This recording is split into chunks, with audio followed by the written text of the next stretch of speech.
Alright, I think I'm positioned where you can see what's going on here. Just to tell you what I'm going to do today and give you an idea of how to do it. I call it flipping, but it's really pitching. I don't really care about the terminology, I just know what I do.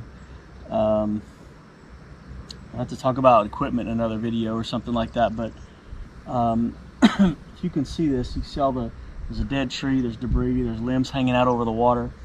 And what you have to do in a lake like this anyway, especially in these shallower waters in the springtime, is get all the way up underneath any of these branches and as close to the tree as possible. The way that I do it, I have a 3/8 tungsten weight, 5/0 flipping hook, just to whatever your favorite flipping bait, whatever color works good where you are.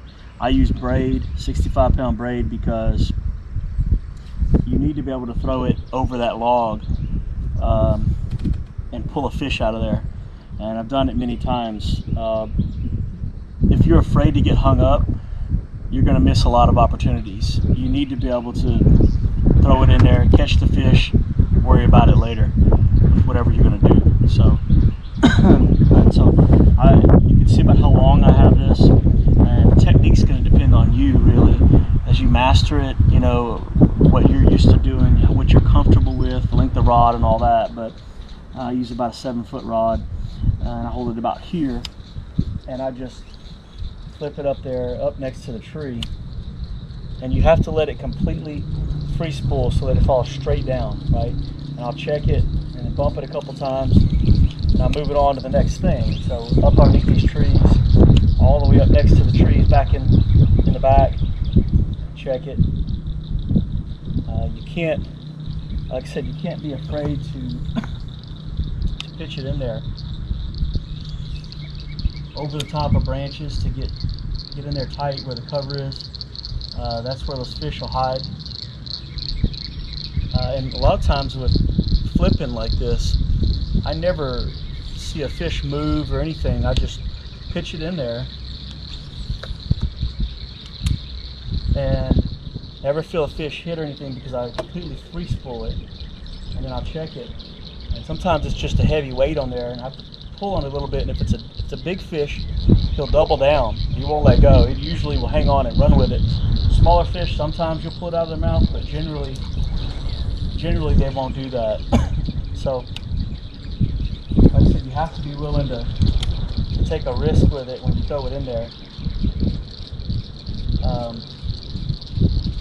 You have more opportunities to catch fish, and so you need to make sure that your gear can handle that to pull them out of there. Secondly, if I do see a fish move, it means they're suspended up on the top of the water somewhere near the top, and sometimes pitching won't help because it'll shoot past them too quick. And if they're moving around a lot already, when I throw it in there, they might be on the other side of the tree. And so a way to deal with that is to have a Senko tied on, and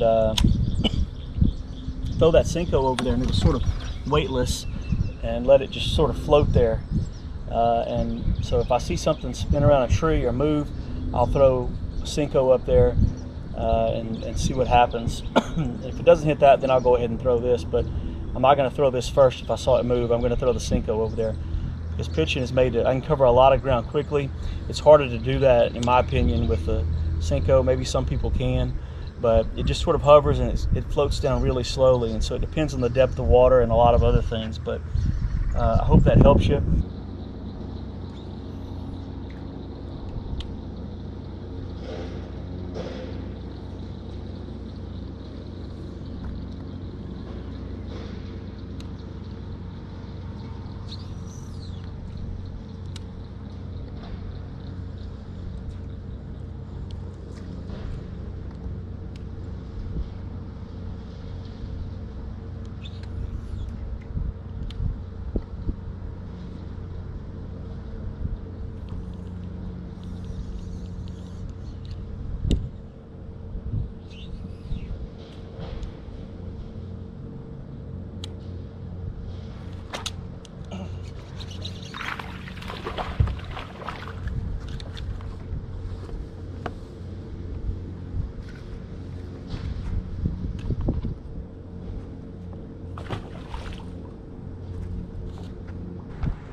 Alright guys, forgot to charge up my GoPro batteries. Excuse me. So, ran out pretty quick. Anyway, got to see a few fish get caught, but mainly I was out there just to test out my new boat and see how it fished. Fished great. We'll talk more about that later, but I've got another toy coming, really. Garmin Live Scope, and kind of excited about that. I'm going to see how that changes things, especially in a lake like Bistineau. There's so many trees, and people generally tell you, they ask the question, where are the fish at?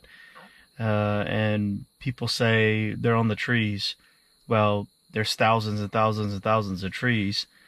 You could flip them all day and be in an area where there's just no fish. And it takes some getting used to understand where they are. And on this lake, you're in an area that's sort of a fish desert, or you're in an area where there's always fish. It's sort of a weird thing.